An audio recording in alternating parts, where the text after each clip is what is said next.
Tere, mina olen Brit. Suvi on populaarne aeg reisimiseks, mistõttu räägin teile täna lennureisija õigustest. Esiteks, võib juhtuda, et sind jäetakse lennust maha lennu ülebroneerimise tõttu. Sellisel juhul on esmalt lennufirmal kohustus pakkuda vabatahtlikele võimalust kokkulepitud hüvitise eest oma kohast loobuda. Oma kohast loobudes on reisijal õigus valida piletiraha tagastamise või asenduslennu vahel.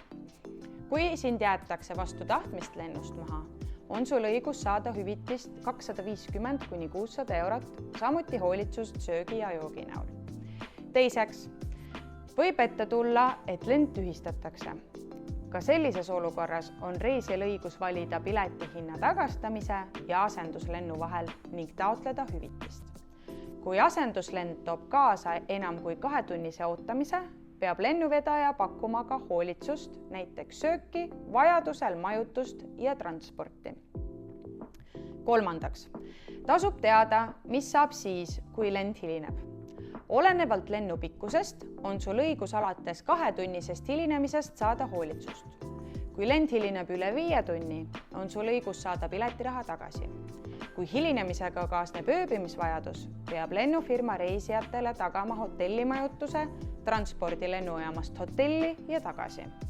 Kui sul lend jõuab sihtkohta enam kui 3 tundi hiljem, on sul samuti õigus rahalisele hüvitisele.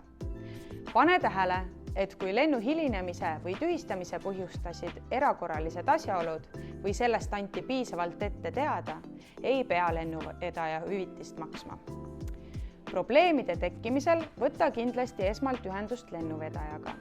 Kui lennuettevõtja ei vasta või sa ei ole vastusega rahul, tuleks täiendava abi saamiseks ühendust võtta Euroopa Liidu tarbijanõustamiskeskusega.